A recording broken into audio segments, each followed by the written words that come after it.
The college church began downtown at around 9th and Washington, approximately where the football stadium is today. And it was the second church, Catholic church in St. Louis after the old cathedral downtown. And it was built for the growing Irish community that was coming into St. Louis in the 1830s and 1840s. Jesuits also had another church that was built a little bit after the first college church, which is now the Shrine of St. Joseph's, which was for the German community. But that church was built, and it was built with the college buildings, and so it developed that nickname, the College Church, which it's kept ever since. Then, after it was opened in the 1840s, St. Louis began to grow, and by the time of the period immediately after the Civil War, the fathers at the university began to wonder if they were in the right place.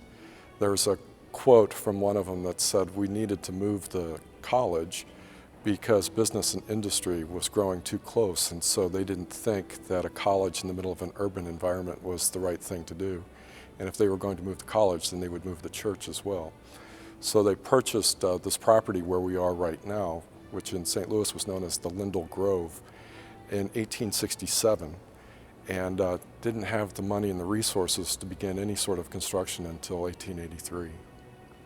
They really knew it was going to be a long-term project because they could only build as they raised the money for it. So when they laid the cornerstone in 1884, it was with the idea that what we now call the lower church was going to be the church for some time to come. The interesting consequence of that is that it's not a basement. It is a full-size building, and they were in that building until they finished the upstairs church where we are right now in 1898. So when they laid that cornerstone, they knew they were starting on a long-term project, but everybody was very excited about it, so much so they had 50,000 people who came for the cornerstone laying, which was, as the local newspaper said, one of the largest gatherings in St. Louis that anybody could remember. And then it did not take them that long from the time they dedicated the cornerstone until they moved into the church in 1887. And they just took the interior furnishings of the old church and moved them directly into the lower church. The Jesuits of that era, much like my brothers today, weren't all that willing to let go of something that still was useful. So the altars, the pews, all of the vestments and vessels, anything that you might imagine, just went directly from downtown to the Midtown Church.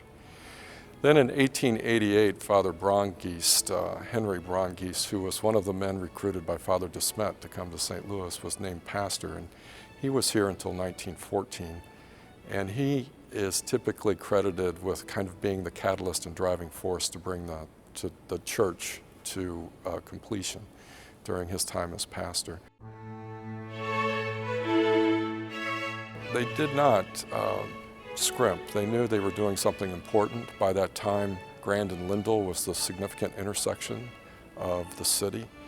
It was next to a growing college, and that was important to the Jesuits as well and to the faith community here. And so they gave it a lot of thought when they first asked Thomas Walsh, who was the first architect of the building, to create a significant church, one that would be equal to what was supposed to happen here, but also be a significant statement about the Catholic community in St. Louis. So he chose the style which is typically known as English Gothic. They chose a pretty austere example of that, the 14th century Gothic. They never had any intention of doing a lot of decoration on the inside or outside of the church. They wanted the geometry to really speak to it. When he passed away, his successor that Father Braungeest hired was a man named Henry Switzer, and he was the one who designed the interior of the church. And again, they were out looking for people who had a reputation. So the altar pieces, for example, the Marian and the Joseph altar and the Stations of the Cross were done by Joseph Sibyl, who was considered one of the great sculptors of that 19th century, particularly for church work.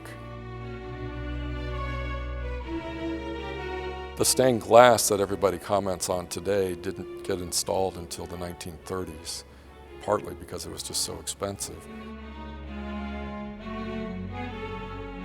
But it's interesting that Switzer and Father Bronskis were the ones who brought Emil Frey from Germany here to St. Louis, and it was specifically to design the glass for this church.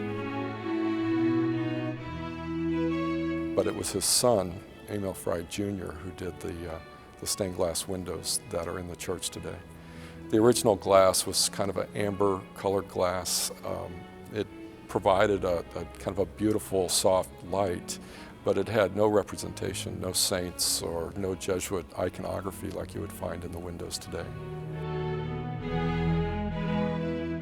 This church, as we can see it in photographs, was finished 1897-98, and it lacked a steeple.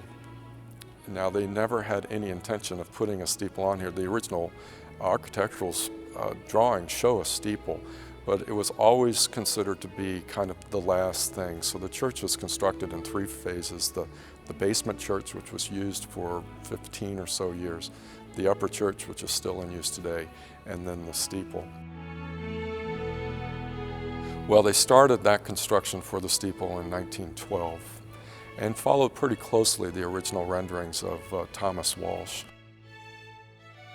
And they always had the intention that if a steeple went on, it was going to be tall and it was going to be impressive so that it could be seen throughout the city. In part because where the church is and where the campus is one of the highest points in the city. So they started that project in 1912 and finished it in 1914. Took the original bells that had come to St. Louis from Saxony, from Germany, and installed them. They had been on the outside of the church. You could just see them when you were walking up and down the street. And then opened that up. So the church was finally finished, if you look at it that way, with the foundation beginning in 1883 and the bells being hung in 1914. So it was quite an undertaking. The parish and the university undertook a renovation of the church, which was completed in 1990. And it was meant to update the church to reflect the liturgical changes and the norms that the bishops had published. So all of that was done in that renovation in order to bring the church into the late 20th century and well into the 21st century, in order to accommodate a dynamic community that includes the university community and the students who are here on Sunday evenings and the marriages that take place here, all of the things about how vibrant and powerful the faith life has been throughout the 20th century, throughout the time of this building.